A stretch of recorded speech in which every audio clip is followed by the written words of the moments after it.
Mr. J. Christopher, protect the righteous with wisdom and strength.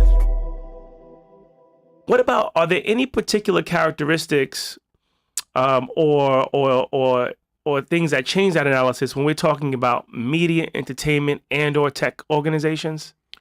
Well, those two different environments are very different. One of the things that's interesting about media and entertainment is because there's such a low correlation between input and output, it's oftentimes very difficult for someone to know up front, hey, this idea is going to work.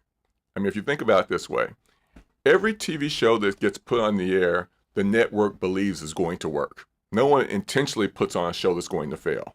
Now, we know most shows fail. Exactly. And so if there's low correlation between the input and the output, it's hard for me to know whether, when the show fails, that you were a bad person and you came to me with a bad idea, you executed on it poorly, or it was just unfortunate, wrong place, wrong time. Now then, the reason why that has a diversity component is if I know you and I like you, I'm going to give you multiple times at bat. And probably if you're good and you get 3 or 4 shots, something's going to work out and you're going to get proof.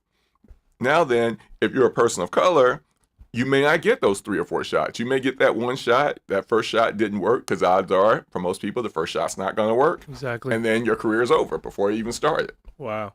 And so that's how diversity can play in. And in tech, it's actually very interesting for a variety of reasons. One is, when you look at the people who go into, kind of hardcore engineering and computer science, we see lower numbers of women and people of color. And that happens, part of it's for self-selection reasons. Part of that is because a lot of times girls and black and brown boys are tracked into non-math and non-STEM fields early on, and so they don't have the skill sets that they need to even think about engineering. And then that is in the most select kind of technical companies, there tends to be this bias about where you got your training from. If you're at Google or someplace like that, there is a real preference for Stanford, MIT, and Berkeley engineers. There's only so many of those, and there's only a few of those that are black and brown. Great point. So no one's interested in you if you went to San Jose State School of Engineering, which you may have a great degree from there. Well, playing devil's advocate, and I don't have a technical background, but I'm just curious: is it a fair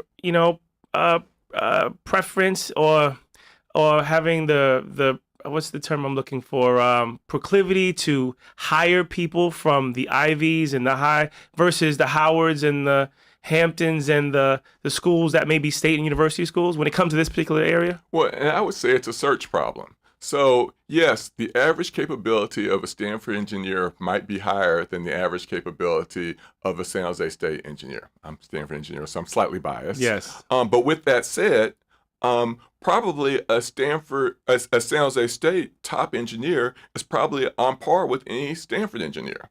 So basically what I would say is that you just have to work a little bit harder to find the cream of the crop in the schools which have a lower average kind of quote unquote rating. I see. Yeah. It's interesting. My background is in law, and I have a couple of friends who ended up going to black, HBCU's black law schools, primarily for the purpose of being quickly identified when the traditional law firms are looking to hire diverse candidates. These guys in particular, I'm thinking of at the top of their class, so they stood out, like you said, and they perform very well, and they've done very well with their careers. But I don't think for most, at least not for me, it was kind of the obvious choice. Probably the wrong term, but let me go to more the designer school, the household name school, because that's where they're going to find me. And the reality is, it doesn't necessarily work that way, like you just pointed out. Right. Well, the thing is, if you go to a school with a bigger name, it allows you a little bit more flexibility around your performance. So if you are an average student at Harvard or Stanford, you're still going to get a good job. If you're an average student at Harvard Law or Stanford Law, you're still going to get a good job. If you're an average student at Howard Law, it could be a little bit more of a challenge. Interesting. Mr. J. Christopher, protect the righteous with wisdom and strength.